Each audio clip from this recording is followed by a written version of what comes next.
Welcome to the Ghosts of Harrenhal. My name's Simon. And I'm Mackelly. Thank you for joining us for episode 159 of our chapter-by-chapter book review of A Song of Ice and Fire by George Martin. Today we'll be discussing chapter 15 of A Storm of Swords, that's Jon 2. As always, we're going to chat about the chapter. We're going to try not to spoil any future plot points for you. Hopefully we'll provide you some entertainment along the way. We'll summarise what happened, discuss our thoughts on it, provide some useful background, compare it to the television show, indulge in a little pedantry, and cover some relevant news and listener correspondence. Be sure to check out the show notes. They'll provide some additional information about the characters and geography of this chapter, which would be particularly helpful if you're not reading along. Indeed. How are you, Mackelly? I'm doing just fine, getting ready for the storm. Oh yes, we're about to get hit by Hurricane Ian, right? Yes, so... Do you remember the episode where you couldn't remember what a tropical storm was? I do remember that. I still laugh about that. I think it made it into one of the outtake episodes. So it was, if anyone's curious, try one of our outtake episodes and you might hear me really struggling with that word. But it was good to see you at lunch yesterday. Oh yeah, just briefly, right? I was off to play soccer, sorry. Yeah, you sat down. I was finishing telling Joan about the bumper car, my cars being treated like bumper cars story, yeah. And you sat next to me. I look over and you were gone. I was like, where did he? And I never found you again. And guess you went to play soccer. So because of my vacation, my soccer team was bottom of the league, 2 defeats from 2 games, but we won yesterday. Of course. Now that you're back at the helm, the spiritual leader is back, and all things are right with the world. So we've had a big conference at work this week, and we had some special guests, some sort of fairly famous people. You didn't see the guy Oz Perlman, the mentalist guy? I did not. I saw Blossom. Oh, is that who she is? I can never... The Malum Blalik or something like that. Mayim Blalik, something. The new host of Jeopardy. Yes, don't look at me. Yes. She was the host of the session that I was watching. Well, this mentalist guy was... He Let me summarize this for you, Mackelly. I now believe in magic. He was absolutely extraordinary. The tricks he was pulling, it just blew my mind. I'll give you an example of one of the tricks he played, right? He got a guy to get a deck of cards, okay? Yep. He told the guy to go off camera. It's all done by, sort of Zoom call kind of thing. The guy went off camera and the guy told him, put your favourite card in your pocket and come back with the rest of them. Okay? So he did, came back. And then he said, all right, flicker the cards in front of the camera so I can watch. And he flickered the cards and he went, 3 of diamonds. And the guy pulled the 3 of diamonds out of his pocket. And I'm just like, How did you do that? There's no way the flicker was any way, there's no way you could see all 51 cards in the flicker. It just wasn't possible. Right. And that was just typical. I mean, he did like 20 of these tricks, and they were all more gobsmacking than the last one. Wow. I missed it too. I actually brought Lucas in, and he was watching over my shoulder, and he was like, well, he must know the lady. He must know in advance. And I was like, I work with that lady. He doesn't know her. It's just absolutely amazing what they can do. Yeah. Yeah. I mean, it really was. I've seen a YouTube video of it, and he said that there's 2 facets to what he does. One is he reads people. He reads people's tells. And the second one is the power of suggestion, that he actually tells you what to do and you subconsciously do it. Wow, so that's a powerful trick right there. The 3 of diamonds trick was obviously he told the guy to put the 3 of diamonds in his pocket, but nobody heard him say that, but the guy did, Wow. That would be very useful in life. It would. If he becomes the next president, I'm going to be very concerned. Well, so our car saga continues here. Uh-oh, I'm sorry. Well, no, I mean, so we bought Stacy a new car yesterday. Oh. No, it was a used car, new to us. Well, I wouldn't buy a new car if I've met you, Mackelly. And it's nice and shiny and new, pretty new. But you know what it means, which is there's a dark shadow behind this, is that it's a larger SUV too as well. So I I have no justification for keeping my van any longer. Oh, no. And we now have Oh, no.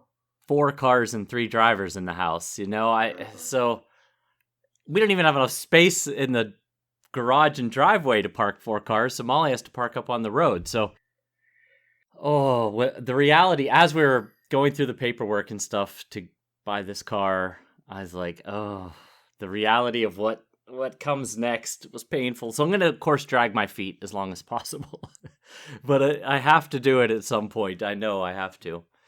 So, Mackelly, would it help if I told you that minivans go and live on a farm in upstate? If I knew it would be well taken care of, I would feel a lot better. This is a sigil of my house we're talking about. That's right. I love my van. Old and beleaguered as she is. Your new sigil will just be a blank. Just nothing. Like the Night's Watch. You had teased last episode that there were wedding stories that you wanted to tell all of us. Is there anything you want to tell us, or you gotta wait still?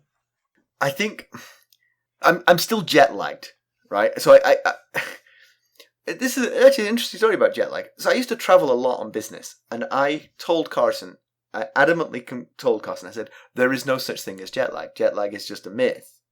Like, if you fly from west to east, you fly, across the Atlantic, you fly overnight, it's utterly exhausting. You power through the next day, and then you go to sleep and your clock has reset. Yeah? Okay. And when you come back, it's just a very long day, and you try and stay up as late as possible. You go to bed, you're tired, you sleep 12 hours, you're reset. Okay. I theoretically get your logic there. Yeah. Carson disagreed with me, and ever since we had that discussion, I won't call it an argument, because it was just a difference of opinion. She thinks it exists, and I don't think it exists. Right. I have been cursed with jet lag. You opened your mouth. You had to go and say something. I know. So, before I went to Europe, I would wake up at like 7 o'clock. Get up, kind of thing. Uh-huh. Now, I wake up at 5 o'clock like I'm in a toothpaste commercial. Bing! Good morning! It's absolutely incredible. And I mean, I can't, it's not even that I can't get back to sleep. I can't even put my head back down on the pillow to try. I'm just like, come on, face the day. Let's go. Are you the only one in the house facing this? I'm certainly the only one at 5 o'clock. Although I've heard Lucas pottering around in the small hours as well. So he's definitely suffering it as well. Okay. But the upshot of all that is I have not yet processed all the stories from All right. There's plenty, and I'll drib and drab them out over the years. But the big one, which I have now told you offline, that one's going to have to wait for some water to pass under the bridge, because it's a doozy. But I can attest. I've heard the story. It is a doozy. Podcast ever get translated into French, it could cause a diplomatic incident. So we got to. One day. Okay. Actually, I tell you what. I'll tell it to the sustainers next time we have. Oh, yes, good idea. There you go. Yes. They can hear it. It's a good one. You know what? It's definitely that will convince Rob to become a sustainer, so he can hear and correct, deny everything. We need to get Rob as a sustainer. He would be very entertaining on that call. Yeah, we could invite him anyway, because he'd be entertaining all by himself. But I don't know if I said it. We had a wonderful time, and it was so great to see my family, and we just had a great was. Time. And Rob's new bride, Sophie, is just lovely, and her family were terrific, and it was just wonderful time. All good things. But anyway, let's get down to business. Yes, let's do. How do we leave Jon Snow?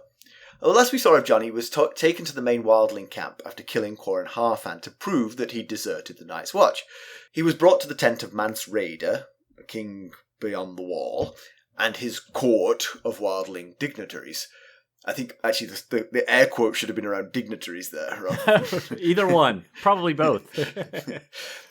After initially mistaking Mance for another, he explained that he and 4 other black brothers were caught while searching for the wildling army. He was shocked to learn that Mance was at Winterfell when King Robert was there. When asked why he deserted the Night's Watch, Jon told of how Mance saw his treatment as a bastard of Winterfell, and not much had changed since. Accepting that answer, Mance wanted him to find a new cloak, non-black. Visit Simon and Mackelly's haberdashery. That's right. Mm-hmm. Mackelly, why don't we give them the summary of this one? 10% off sale for all wildlings. Yes. 5% off all treacherous brothers of the Night's Watch. Right. All right, so Jon sits on horseback alongside Tormund Giantsbane, watching the procession go by. Giants. Hundreds of them ride past him on the backs of woolly mammoths. They're not like the descriptions of huge men that old Nan described in her stories. These beings are more bear-like than human, 10 to 14 feet tall with shaggy pelts covering much of their bodies. Jon is reminded of the fable about Jormungand blowing the horn of winter and waking the giants from the earth. When the oldest looking of the giants rides past, Tormund shares a joke with him in the old tongue. Jon asks Tormund if that's their king. Tormund says they have no king. But that is Magmartun do Weg, or Mag the Mighty if you prefer. With that, the pair head back toward the front of the column. Jon wears the new cloak Mance Rayder gave him, but secretly keeps his black cloak of the Night's Watch hidden under his saddle. Keen to gather information as per Qhorin Halfhand's command, Jon asks Tormund how he got his many and varied titles. He starts with Tormund's surname, Giantsbane, but is really most interested in Hornblower, wondering if it was the Horn of Winter this host found in the Frostfangs. Tormund's answers are comical and absurd, but he never explains the Hornblower moniker. Tormund thinks the Night's Watch must have made Jon a eunuch, since he always rejects Ygritte's clear advances. Jon had been well aware of Ygritte's desire. She has left Rattleshirt's band to join Tormund's to be nearer to Jon. She always puts her sleeping furs next to his, no matter where he goes. He's taken to using Ghost as a buffer between the two. Jon says he's never touched her. She's too young to wed, but that's not to say Jon hasn't thought about being with Yigrette. Although not attractive in the traditional Seven Kingdoms sense, there's much about her he fancies. The reality is Jon can't bear the thought of fathering a bastard like himself. Tormund can't fathom why. They're no less smart, strong, or healthy than anyone else. Jon sees no wonder in why the Seven Kingdoms see wildlings as hardly human. They have no laws, honor, or simple decency. They steal from each other, breed like beasts, and prefer rape over marriage. All that said, he's growing fond of some, like Tormund, Longspear Rick, and Yigrette, despite his best efforts with Yigrette. There are other wildlings that he feels less warm and fuzzy about. Beyond Rattleshirt, Steer, and Harma Dogshead, there are bands and individuals Jon finds unsettling and bizarre. Despite Jon's integration into this huge host, he's had little luck fulfilling the mission that Qhorin Halfhand tasked him with. He's hardly seen Mance except at a distance, and if they found anything noteworthy in the Frostfang, nobody's saying a word about it around him. But he's determined to keep this host north of the Wall. Bran, Rickon, and everyone he's ever known are safe in Winterfell, and he plans to keep it that way. The host nears the Fist of the First Men, and Jon expects his Night's Watch brothers to ride down on them any time now. Jon figures there's no way that 300 Night's Watch can defeat this huge host, but they won't need to. Take out Mance, and it all falls apart. Besides, most of the useful fighters are spread thinly throughout the host. At the conclusion of a rousing rendition of The Last of the Giants, led by Yigrette, an eagle attacks Jon's face. Yigrette and Tormund come to Jon's defence, and Tormund calls for Rattleshirt to call the beast off. It's the eagle who's followed Jon everywhere. Jon killed its warg, Orell, when he took Yigrette hostage, but some of the man's consciousness seems to have transferred into the bird. Rattleshirt reports that he's here to bring Jon to Mance. Jon goes with him, and Yigrette accompanies them. The trio make their way to the top of the Fist of the First Men. Along the way, Jon sees dead horses everywhere, and inside the ring wall, the snow is pink with blood, yet no bodies aside from the horses. An irate Mance waits inside a tent, surrounded by his top lieutenants. He demands Jon tell him how many there were, and he better tell the truth this time. Jon struggles with juggling playing turncloak versus actually being one. Ultimately, he tells the truth. 300. Mance asks who led, taking several guesses, all wrong. Again, Jon's tormented by how to respond, but he reveals that it was the old bear himself. The news is met with incredulity. Mance thinks if it is true they've won the war. But when Marsh is in charge of Castle Black and he's no warrior. Mance also reveals that the Night's Watch might have helped his host more than they could have realised. Mance had been wondering why they had suffered no attacks from whites. Now it makes sense. The Night's Watch's presence was a welcome distraction for the undead army. Now what to do with Jon? Jon insists he's loyal to Mance. He wears the cloak Mance gave him. Yigrette adds that there's many a night the two of them dance beneath it, too. This lifts all eyebrows in attendance. Jon has no choice but to play along. Mance decides it's time Jon proves his faith. He's sending Jon and Yigrette over the wall with Styr and Jarl. If Jon proves himself false, cut out his heart. With that, Mance and co leave. The emergence of ghosts sends an angry Rattleshirt packing. Alone, Jon tells Yigrette she didn't need to lie for him. She said she didn't. She just left out the when of their romance. That begins tonight. He'll need to find another place for Ghost to sleep. I will say, Mackelly, because I've been so out of it, you've done most of the work for this one, and you've done a very good job. Congratulations. Thank you. Well, thank you. But it's a long chapter with very little happening. It is. There's a lot of description of this wildling host, and it's interesting, but it's hard to. There's not a lot of narrative impulse to the whole thing. Yes. For the length of the chapter, it is surprisingly shallow on kind of driving the plot. Basically, the primary things we get out of it is they have a decent amount of giants. Tormund Giantsbane is usually full of crap. Yep. But his crap is entertaining. It is. As we see when I get to Pedantry, I have one more bit to call him out on. But yeah, and that the great ranging that was on the Fist of the First Men is no longer there, and there's a lot of signs that a good many of them have not survived it. Yeah, and the whole plan to sort of harry and attack the this wildling army from the sides, that's gone with it, of course. But I think you made a point to me that with hundreds of giants riding on mammoths, that's how they should have flanked this army. Yeah. You put those down the sides, no one's getting in, you know. So Jon's the chapter opens with Jon counting the giants who were on the backs of woolly mammoths, might I add.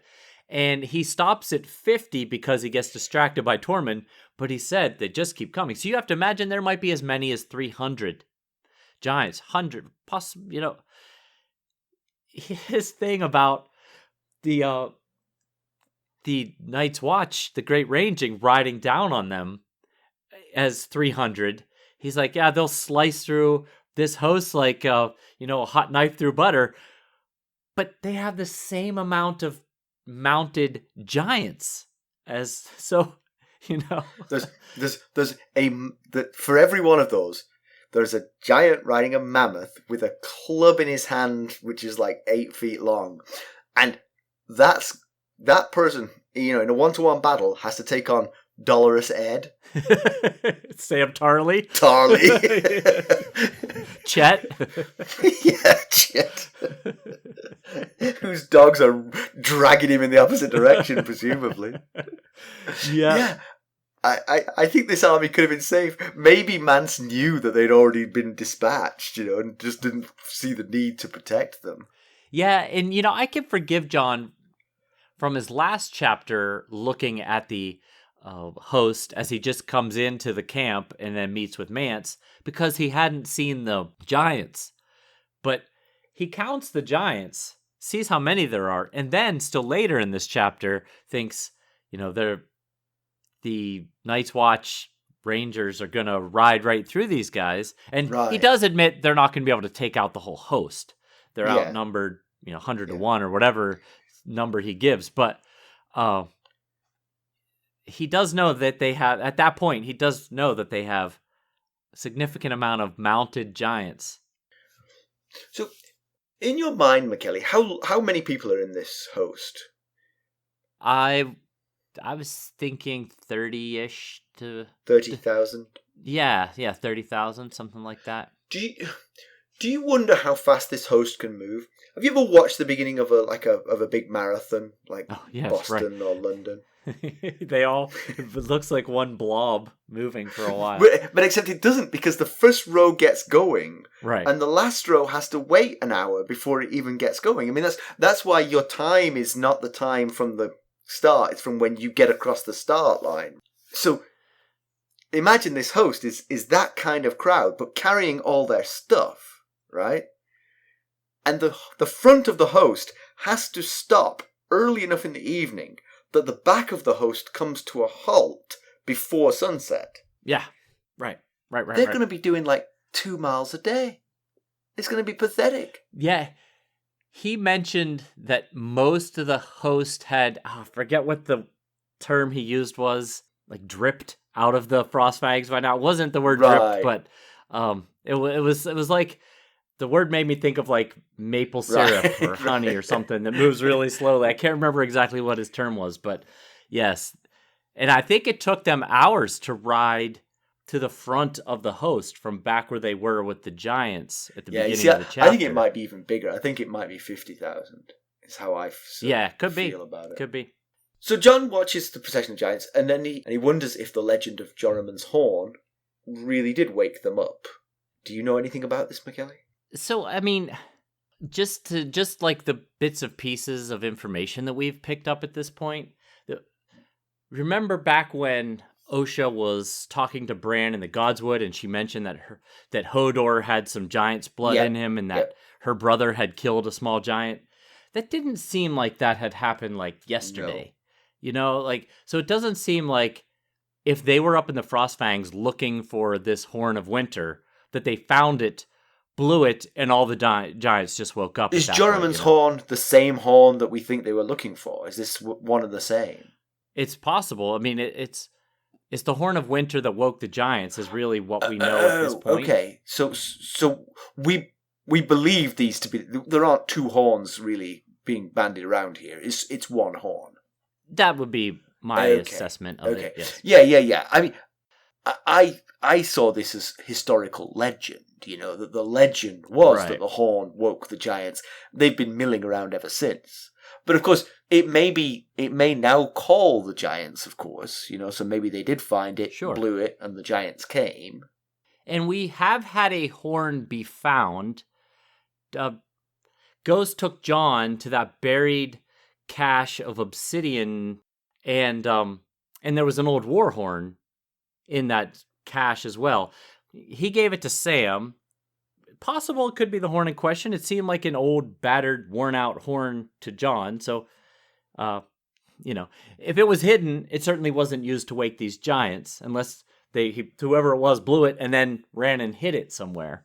But, I mean, that could be a totally separate horn than the horn they're looking for.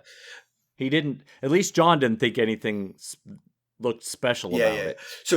So the reason that this is sort of like maybe topical is because Tormund has the title Hornblower, and Jon wants to try and get to the bottom of that to see if it is something that has... Is that a name he's been carrying around for years, or is that a name he's been carrying around for a week and a half? Right, yes. So if it is recent, then it might be something they found in the Frostfangs. But then when he blew it, what happened? Did anything happen? Yeah. And of course, seeing all those giants riding on woolly mammoths would cause you to believe in a lot of things being possible. Seeing that 3 of diamonds coming out of that guy's pocket made me believe in things. I believe in giants and mammoths. Now you're looking for the Horn of Winter. But Corn did say he thought they were in the Frostfangs, they being the wildlings, were in the Frostfangs to find something special to break the wall. So it's possible this horn could also do something like that. Right. So despite Jon's efforts, we don't really get any explanation of why Tormund is called the Hornblower, but we do get to the root of Giantsbane, and the husband to bear's title. So Giantsbane was in the cold winter. His horse died, and he found a sleeping giantess, cut her belly open, and climbed inside her, a la Han Solo. I think that was Luke. Oh, it was right. It was Luke, and Han found him there. That's right. Yeah. That's right. Yes, right. He crawled in for warmth, but it didn't kill the giant. So the name is wrong because it wasn't. He wasn't the bane of this giant. She actually found the small person inside her belly and assumed it was her child and suckled him for 3 months thereafter. Well, what gripe do you have about that story? I mean, you could pull a 3 of diamonds out of a deck of cards. You could hide in a giant's belly till spring. Now, of course, we know here spring might be, the only 3 months off or so. But he could have been in there for years. It could have been. He also said that even to this day he misses the taste of giant's milk. So there's just elements of it that just ring true to me. I'm gonna say it's true. I was gonna say you're gonna go true on that one. And then his husband's to bear title came about on an even colder winter night. This was a different winter, colder than the previous winter, where he was sitting in his hall, ruddy hall, drinking, and thinking about this woman that lived nearby, and ultimately decided he was going to go track her down. He coerced this woman out of her heavy furs that she was wearing and into sex, and then the next morning found a bear pelt on the floor of his room, and then other people were talking about a bear running around with the oddest cubs, oddest looking cubs. And he really misses that bear. Yes, he said he missed her terribly, yes. So. Yeah. Yes, he's quite... So that's Tormund. He's quite the storyteller, Tormund. Yes, he is. So Jon, particularly after Tormund sort of encourages him to sleep with Yigrette, he and particularly about the discussion about Jon not wanting to sire a bastard, he thinks that the Southerners barely think of wildlings as human. They have no laws, no honour, no decency. They steal from each other. They breed like beasts. They prefer rape to marriage. All of that, to me, is, if I were him, I would be having a sort of second thought of, it is weird how we in the South are hamstrung by these conventions, because most of these things aren't really, I mean, all right, the rape, preferring rape to marriage, yes, I think we can all sort of cross that one out as that's not good. But the rest of it is just social convention that's different north of the wall than south of the wall. And in actual fact, he might want to open his mind a little bit. It would be a much better society if, particularly for Jon Snow, if bastards were treated as equals. Sure, yeah. Weren't treated as outsiders. And that's what goes on north of the wall. Right. He'd be second in line to either the Lord of Winterfell or the King in the North, depending on... he might not have ended up here in the Night's Watch. So this Yigrette thing, it's another one of the spy duties that he's really struggling with, breaking his Night's Watch vow to be with Yigrette, which he does.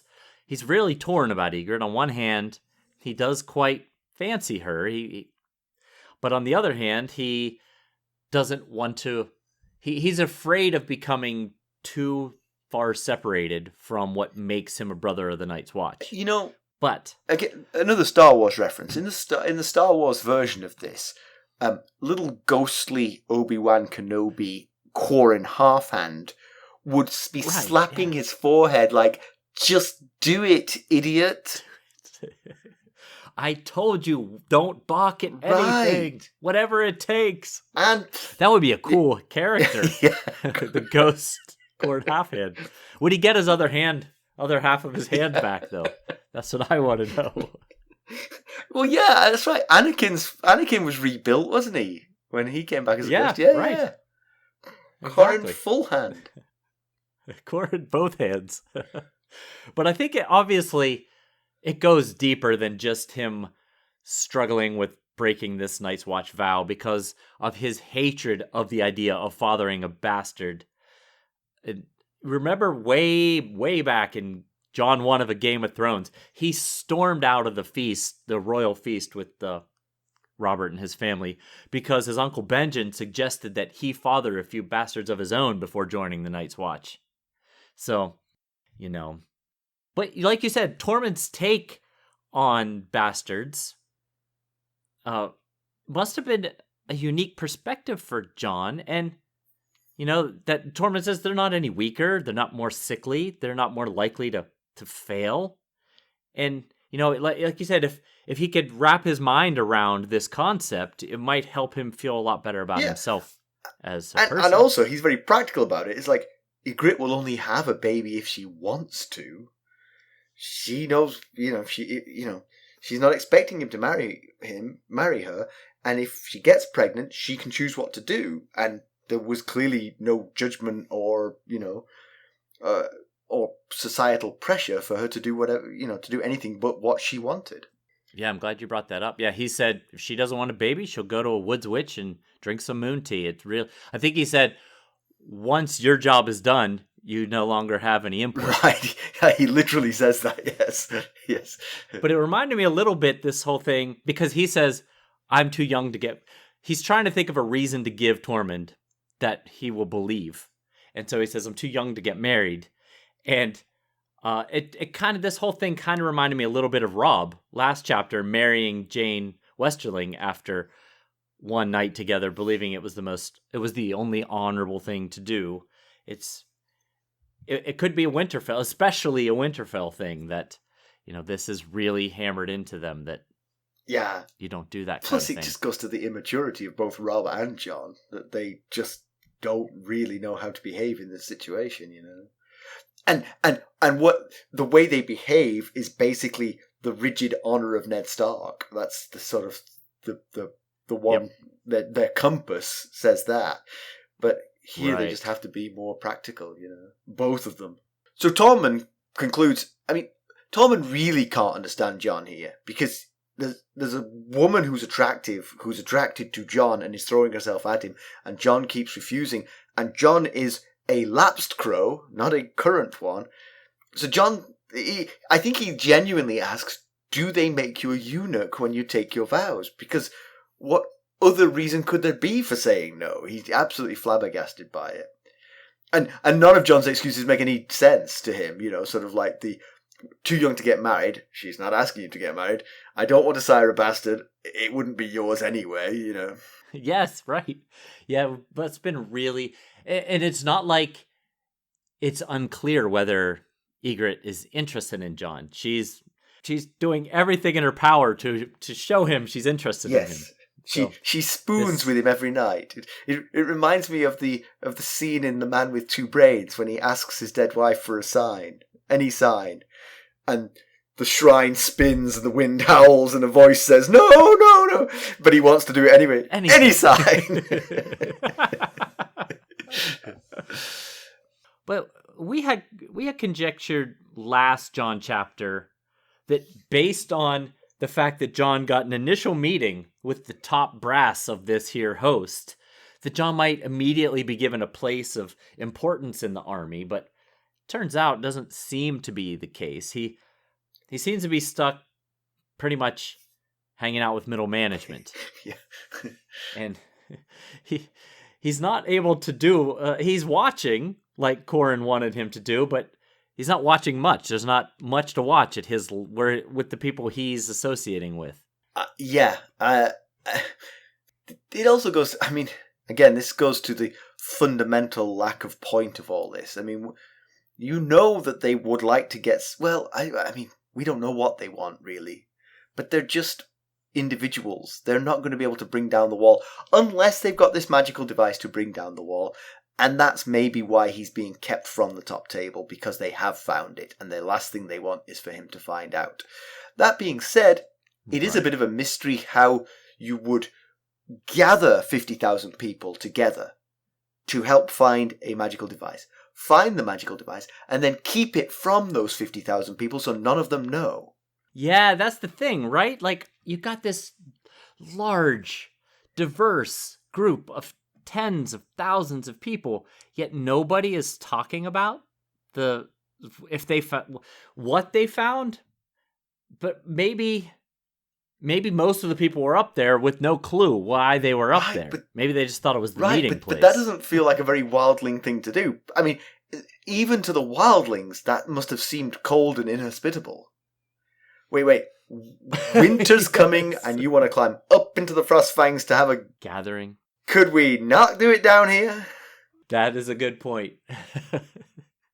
Yeah, it just seems like if they had found something, chances are people would be talking. Maybe they're not talking about it around him. You know, maybe they're that disciplined. They don't seem like they would be disciplined enough to not say something around him, but maybe they are. He has been wearing this new cloak that he's gotten from Mance, but he's kept his black cloak hidden under his saddle. And I just wondered, is that a wise choice? I gotta think that in the winter north of the wall, you keep every blanket you can. You keep every cloak. You don't throw them away just because they're black, you know. It's now... Well, that's a good point. Mance still wears his black cloak. It just has the red slashes of silk. I wonder if he might be politic giving it to someone else, though. You know, like giving it to Yigrette or something, so that it's not found hidden in his possession, because that would look bad. Right, that's the thing. You could argue it means nothing, just an extra blanket.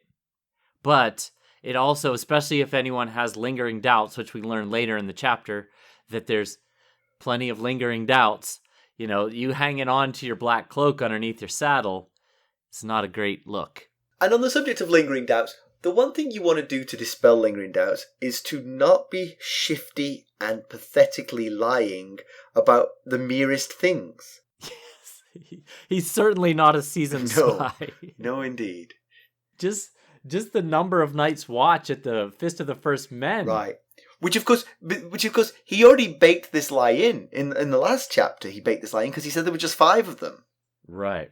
We just came arranging into the Frostfangs for the heck of it. No, nobody. down there where you see those fires burning. No, nobody. Just a picnic lunch is all. We brought a picnic lunch into the Frostfangs. He really has, was struggling over breaking his vow with Yigrette, struggling over answering how many people were at the Fist of the First Men. Once it was obvious they were standing amongst where clearly there had been a large amount of people.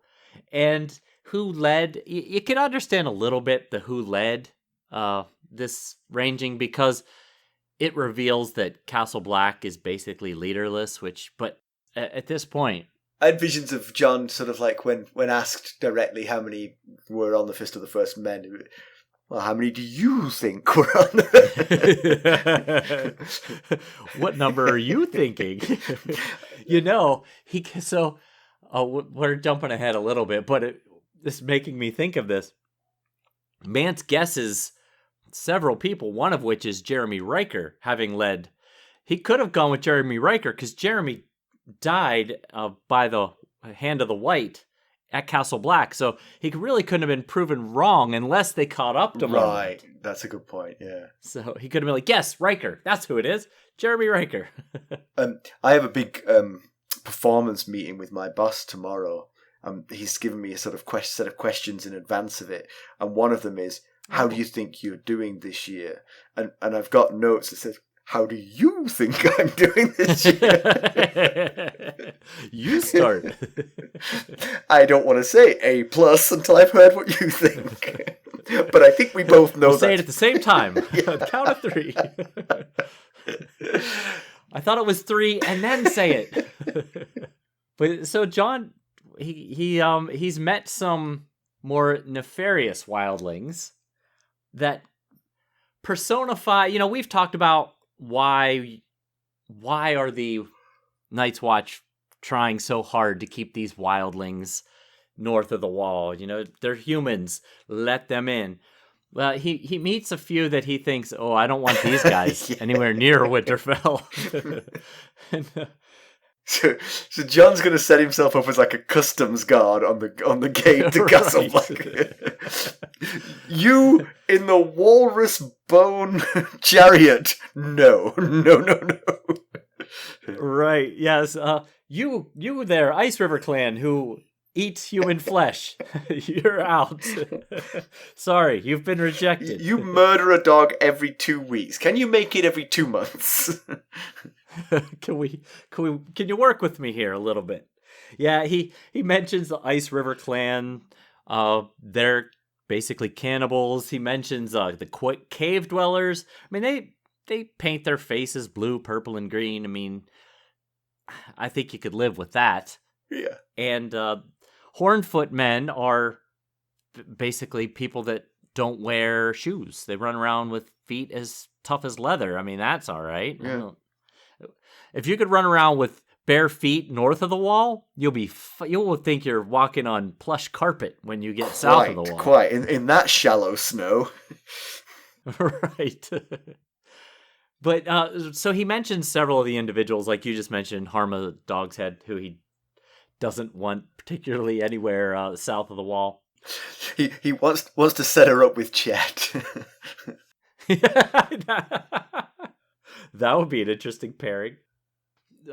He mentions all the people we've already heard: Styr, Magnar of Then.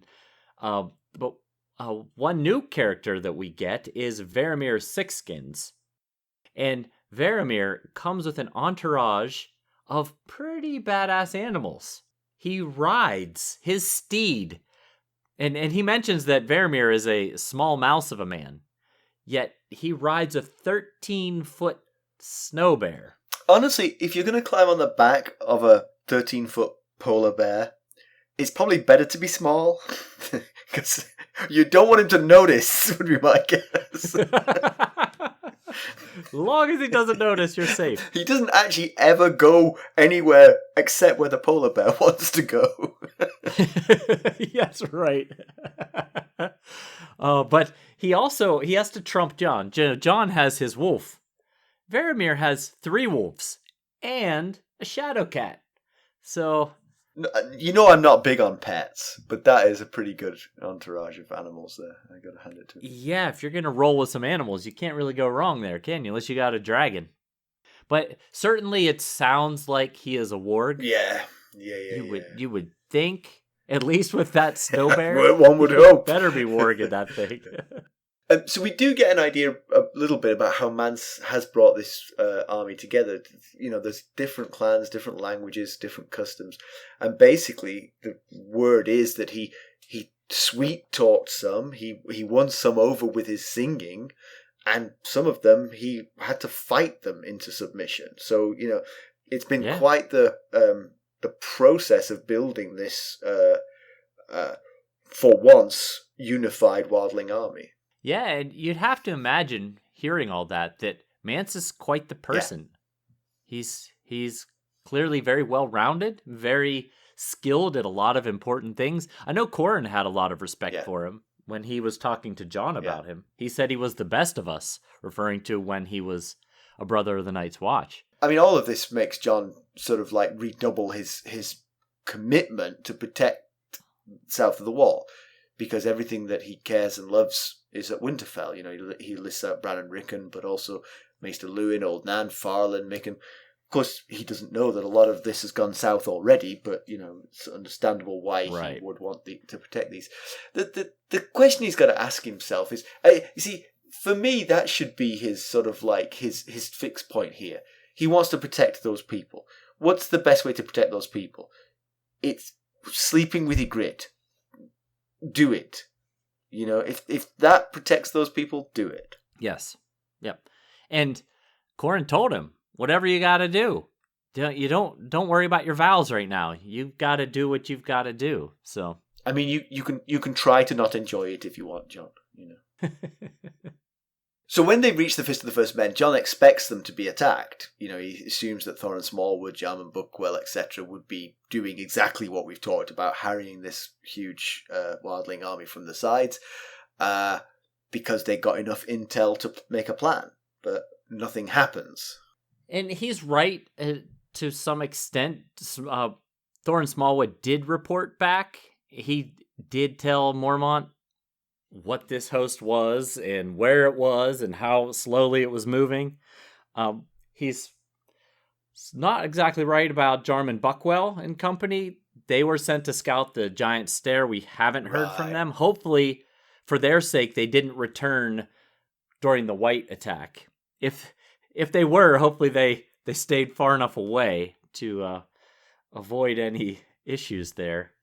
Well, the 3 horn blasts came before the 1 horn blast, so he also thinks, and this is an area I want to discuss actually, that 300 men can't kill 100 times that many, so that's your 30,000 there. But there's no need. If they could take out Mance, the rest falls apart. I'm not sure that's true. I'm not sure that's 100% true, because I think Mance was necessary in bringing this together, but he isn't definitely a necessity in keeping it together, because he's convinced these people. He's convinced them of something, and now they don't need convincing anymore. Now, so I actually think they might be wrong. I think Jon might be wrong to be thinking of assassination, because I just don't think it will help. I think it's first of all, it's absolute suicide. And second of all, I think this army is now hell-bent on what it's hell-bent on, whatever that might be. Yeah, right, yeah. And you would think in the midst of battle, if Mance were to fall, the rest of the army wouldn't be like, oh, now we're all going to fight each other. Right. They're not. They've got a common enemy in the Rangers of the Night's Watch. They're going to stay the fight, stay and see the fight through. It's possible they could break apart. They could start squabbling before they figure out, maybe they get to the wall and they can't agree on how to get around, over, or under the wall, and they end up, breaking apart. But for the purpose of the 300 men that will be riding into this battle, I agree with you. I don't know that killing Mance just stops everybody in their tracks. So at this point, the eagle attacks Jon entirely unprovoked, but not entirely unprovoked, of course, because this eagle was the warg partner of Orell, who Jon killed when he captured Yigrette. And so this eagle has had its beady eye on Jon ever since, and takes the opportunity to scratch his face. And he almost takes his eye out, yeah? Yeah, right. Yeah, this is... we may have slightly spoiled this, but it has been hinted pretty heavily that this eagle was the warg partner to the man that Jon killed when he took Yigrette hostage, like you said. And it also explains why this eagle was flying around following them so relentlessly when they were trying to escape this wildling group that was chasing them. Because it has some of the man's spirit in it, so that it can stay focused on the task at hand, trying to get revenge on Jon. But I don't know even if you need Orell's spirit. I mean, I think the eagle might just want revenge, Just as an eagle wanting revenge for the death of his warg partner. Right. Yes. Not that Orell is in any way pulling the strings anymore. Just the eagle is like, okay, I miss my buddy. I'm going to get the guy who killed him. I think Jon and Yigrette both think that there is some of Orell's spirit still inside of it, but you're right. Yeah, it could just be an angry bird. I see what you did there. That's very good. But Tormund and Yigrette go to bat for Jon. They defend him from the eagle. And then Tormund threatens Rattleshirt, who's come on the scene. As if Rattleshirt and the eagle were in cahoots, in fact. I thought that same thing, yeah, because the eagle went and flew back onto Rattleshirt's helmet, his giant skull helmet. Yeah. Rattleshirt is there to take Jon back to Mance, but in the meantime, he sent the eagle on ahead to tear his face apart. But Tormund tells Rattleshirt that the next time he comes, he better come with a sword in his hand, because that's where he'll find Tormund's, that's pretty good. They've really, Tormund and Yigrette especially, and it seems like Longspear Rick, he doesn't get but a mention. I think he gets one mention in this chapter. He also went from Rattleshirt's group to Tormund's group with Jon and Yigrette. But they've really embraced Jon, and that says something about a person that they... I mean, I guess you can understand why Yigrette did. One, he saved her life by not killing her as he was commanded to do.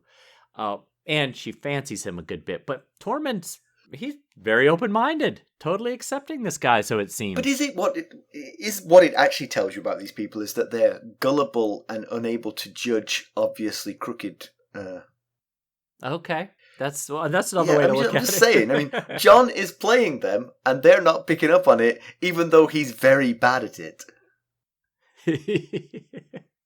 I see what you're saying. You make some good points there, yeah. But you'd have to think at some point he might feel pretty awful if he shows them, if he reveals to them that he's been playing them false this whole time. Good point.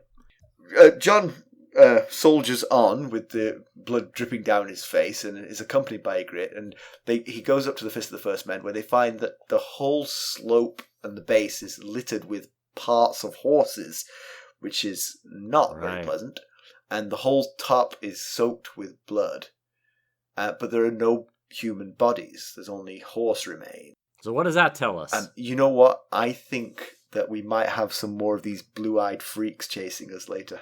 Does seem possible, doesn't it? Seems like many of the this great ranging has joined the ranks of the whites. Was everybody in the great ranging mounted? Yeah. Yeah. Right. So I think they counted like maybe 200 horses here. So it's possible that 100 or so got away. Is that right? Yeah. So it's a little bit confusing, and it caused me to wonder. Something that I'll get to in a second. But so Mance says, Harma, how many horses have we found? And Harma says, more than 100, less than 2. But there are more horses to the east that are, covered in snow. We're not sure how many there are. So it could be another 100. Right. Yes. So it could be all of them, or some of them might have escaped. That's the basic thing. Right. We're not sure. Yeah. Yes. But boy, would this be a devastating loss for the Night's Watch, which is the risk when you take 300 of your best fighters and put them in harm's way north of that 700-foot wall that spans the continent. So, just saying. But you mean they perhaps forsook their strategic advantage here? Right. Yes. That's pretty much what I'm saying. But Jon sees the ravens in the ring wall, and he wonders if they're just random ravens or if they're the Night's Watch ravens. And of course, that makes him think of Sam. And of course, that makes us think of Sam. And this whole thing doesn't bode very well for Sam because he's not the most skilled warrior or rider. So, and then one other thing about that, if Sam would indeed have died here on the Fist of the First Men, could that horn be up here as well? Because Jon gave Sam the horn. If he died and then became a white, he probably didn't pick up his belongings and take it with him, So it could be around here somewhere. Yeah. And again, I'm not saying it is the horn of winter. I'm just saying it's the only other horn we've seen so far. Yeah, so Mance wants to know the truth now about how many Night's Watch there were. Tried to speak true this time, Bastard of Winterfell. As we said, he mentioned that there were only 5 of them earlier, but now he reluctantly admits that there were 300, and they were led by Mormont, and that Bowen Marsh commands at Castle Black.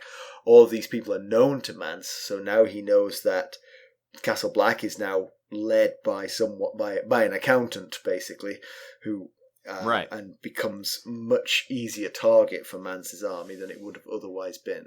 Yeah, Bowen Marsh. So Bowen Marsh is the Lord Steward of Castle Black, and his nickname from Ed, Dolores Ed, is Old Pomegranate. He also guesses, like I said, Jeremy Riker, Thorin Smallwood, and Otten Withers having led this group.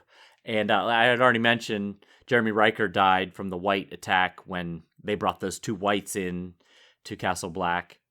Thorin Smallwood did want to lead this. Remember, he asked Mormont, could I lead it? And Mormont said, get out of here. I'm leading this myself. And Otten Withers, I believe Otten Withers is in charge of the baggage train. Yes. So he is out here. So that's who all those people are that he's referring to. Yeah. So Mance thinks that the Night's Watch have unwittingly helped the wildling army because they've actually diverted the army of the undead. The army of the undead that might have attacked the wildlings has now attacked the Night's Watch instead. He seems pretty blasé about this, as if it's a common everyday occurrence north of the wall that He does, right. an army of White Walkers comes to turn you all into whites. And, it made me think about the protection that Jon feels was lacking of this, the lack of protection in this host when he thinks they haven't put up any proper defenses. And I wondered if, after reading that part, because like you said, he was thinking, why haven't we been attacked by the whites? We should have been, at least had some run-ins with them. So maybe White Walker protection is different than your traditional defense style, and Jon just didn't recognize it when assessing the host. Maybe it's more about having a lot of torches on hand. Right.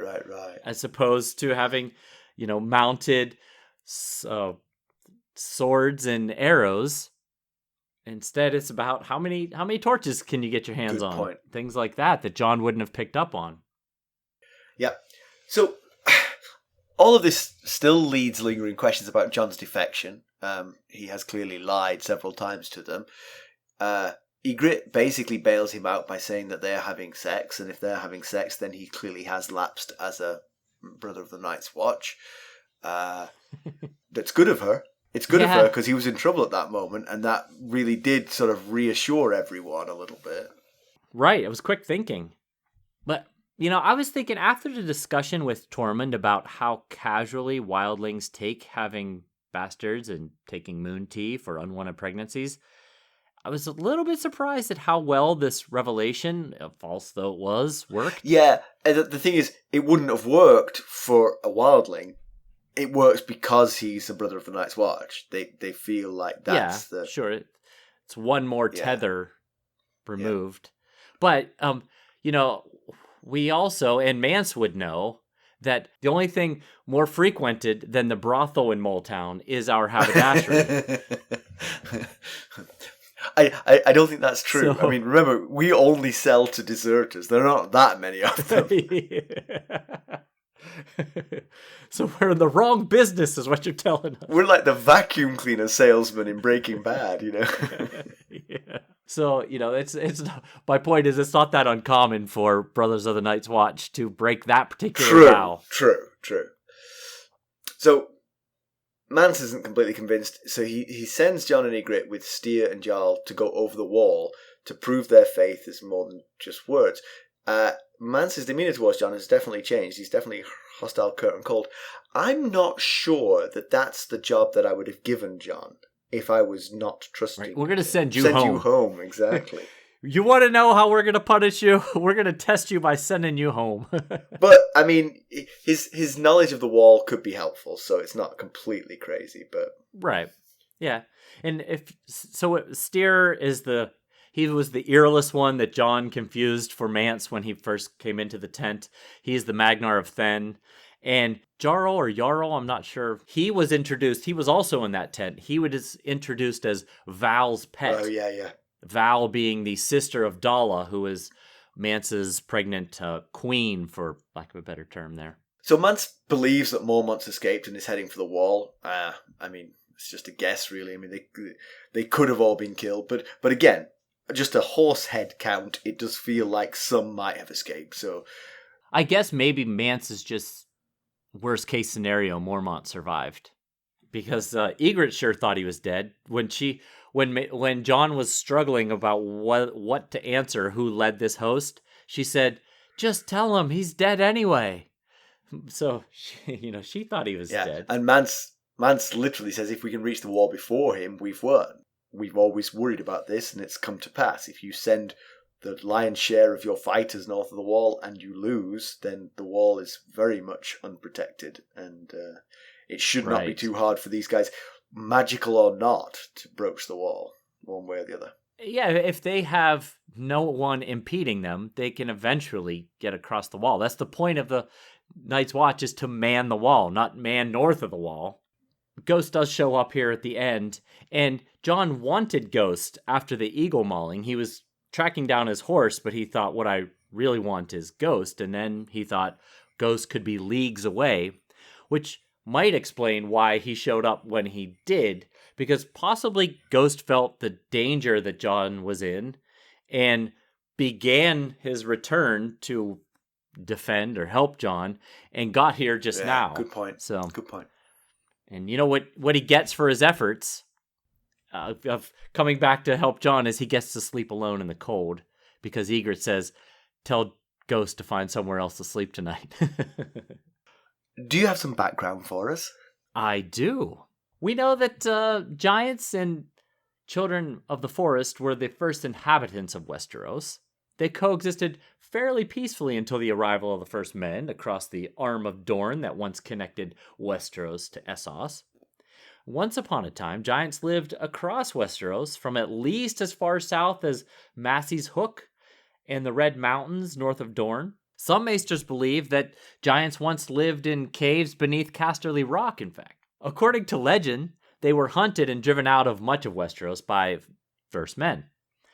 However, would it surprise you to learn that Westeros isn't the only place it's believed giants once lived? Go on. There's evidence that giants also call parts of Essos home. Bones of giants have been found in caves beneath the hills of Norvos and in the Bone Mountains, for example. There was a breed of stone giants called Jagwin who once lived in the Kajazaskwa Mountains in northern Essos. I'm not sure I got that quite right. And these stone giants were believed to have been twice the size of Westerosi giants. Finally, some believe that the now extinct maze makers of Lorath were born of a union between humans and female giants due to the large bones found on the island. And Hodor. Osha thinks Hodor has some giant's blood in him as well. So, comparison with the television show. There is less mistrust of Jon when the wildlings discover the dead horses at the Fist of the First Men, which, by the way, are arranged in a pattern. They're arranged in like a spiral. Oh, yes, I recall this. Right, yeah. Mance says something kind of interesting. He says something along the lines of, "Always the artists," or something like that. There's the line he says.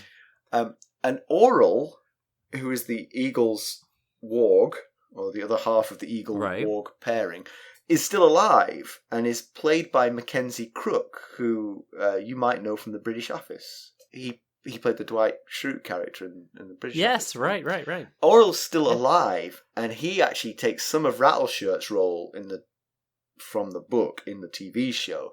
He does not trust Jon Snow one little bit, even though he hasn't yet been killed by him. That may yet come.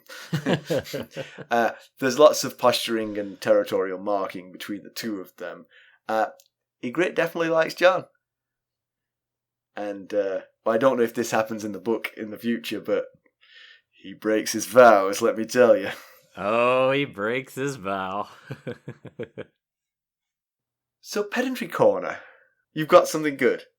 I've got the word snowflakes written down because I'm going to call BS on Tormund, not for the fact that he confused a bear for a woman. Definitely happened. Yeah, that could. Not the fact that he then fathered human bear. Documentary evidence. Yeah. I'm going to call BS on him for the mention of the large snowflakes. He says that it was a winter where he got the husband of bears title was a winter colder than the previous winter, which was so cold he had to cut open a giant and live out several months inside the giant. He said it was an extremely cold winter, and that there weren't just little snowflakes like you see right now, that there were snowflakes as large as a man's head. And I thought, I don't think that's how snowflakes work, based on having grown up in western Pennsylvania, where we get a decent amount of snow. Just interjection before you carry on. Western Pennsylvania is not north of the wall, but do continue. It's not. But we do get some snow up that way. According to weather.com, large flakes occur when the temps are near freezing, closer to freezing. The reason is the flakes melt slightly, allowing flakes to stick together to create larger flakes. flakes as large as dinner plates have been recorded. Wow. So he could be right about large flakes, but the temperature gets, the further below freezing the temperature gets, the smaller the flakes get, because they're very dry, powdery, and don't stick together well. Not the first snow pedantry we've had, but bravo. It's excellent. Very good. I just thought, first I thought that would be crazy to see a snowflake as large as someone's head. And then I was like, but wait, don't snowflakes, when it's colder, they're powdery. You can't make a good snowman or snowball. There you go. I did a little digging. You know what we need? We need more words for snow. We don't have enough words. Right. Yeah, just one word. Yeah. I wonder what the word for a snowflake the size of a dinner plate is. That one needs a word. It does. I agree. News and notes. As you might have noticed, in fact, I noticed today, I was listening to an episode and I heard this for the first time. We now have ads in our episodes, and we thank our sponsors. If you prefer the ad-free version, consider becoming a Buy Me a Coffee sustainer. Those people will never get to hear those ads. They won't even know they exist because we send them an ad-free version. So there you go. The choice is yours. That's right. And, these ads are being added through an algorithm. So if you come across one that is at a particularly weird spot for an ad, shoot us an email and I can go in and move it. But we're on episode 159. I cannot go through every location that they want to put an ad in and verify it. So I apologize if there's one in a particularly weird spot. Just let me know and I'll see if I can address that. In other news, this week that our lovely listeners are listening to this episode is our 3rd year anniversary. Ooh, look at us. October 7th, 2022. Look at us. We're like a toddler, kind of like barely needs a diaper anymore. Mostly toilet trained. Yes, we are. Yeah.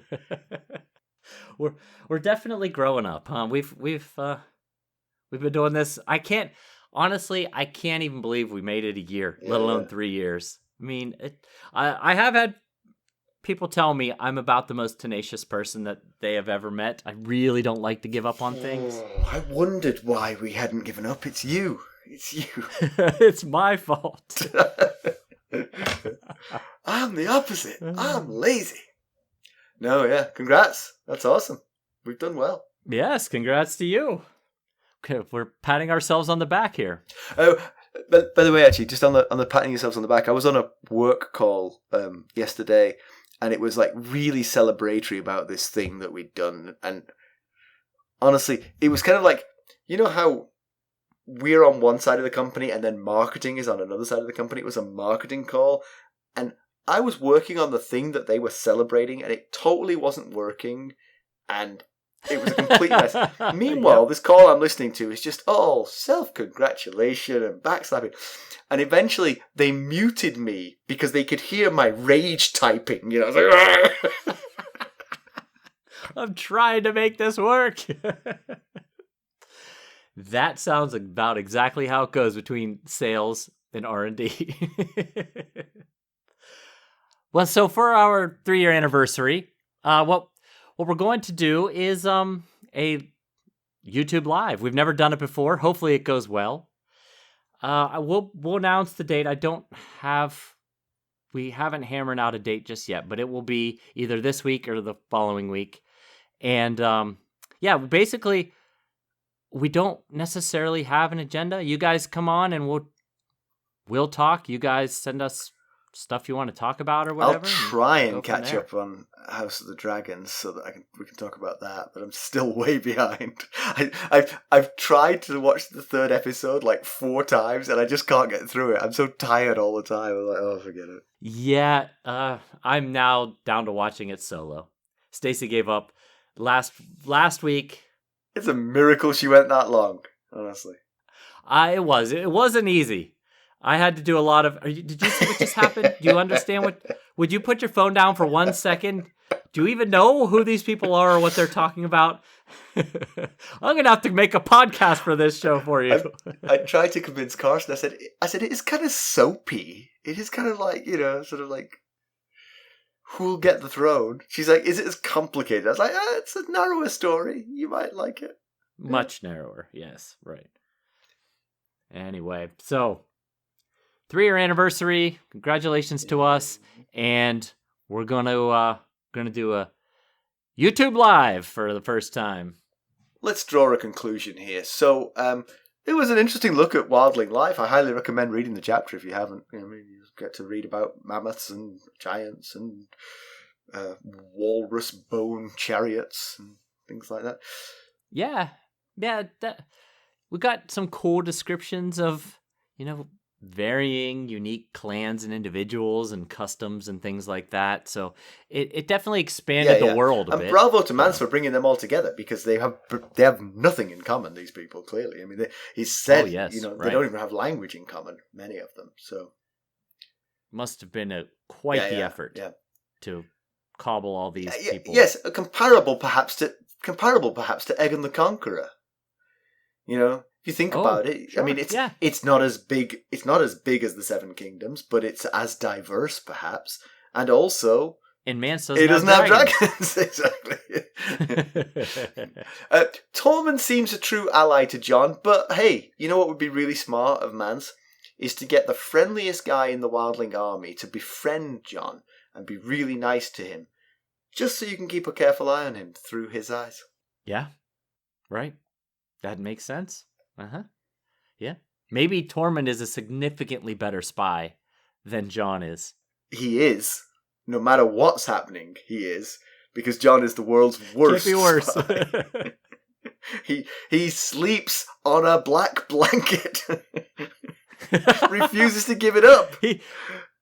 He sleeps on his new new cloak. He puts the black one over top of him. He won't even sleep with Yigrette. God. And there is a large giant force. Not large giant. That's not the description of the size of the forest. There is a large force of giants riding with this host. And I just wonder, did Thorin Smallwood notice them when he was reporting back to Mormont? Because you'd think they would need to factor that into the calculations of whether or not to ride on them. Yeah.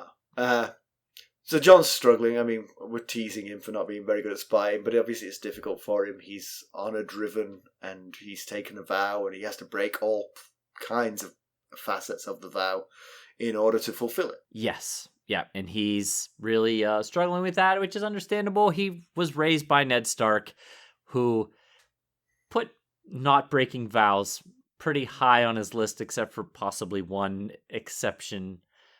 One very notable exception to Jon. And Jon will have he's got a lot of work to do to repair the damage being caught in that lie. The initial lie saying that it was just him and 4 friends having a picnic lunch in the Frostfangs. Yeah, it was a bad lie to start with, really. I mean, we're the vanguard of the Night's Watch who are on the Fist of the First Men. Much better lie, because it was the truth. Just start with that. Just be a traitor. Right. I get why he did it, I mean, especially a young man being a spy for the first time. He didn't want to blow Mormont's cover and, protect his brothers. And certainly he never expected the wildling host to actually reach the Fist of the First Men without being attacked by the Night's Watch. Right, but then all the more reason to just tell them that's where they are. You should march on them in all force, strung out as long and thin as possible. Right.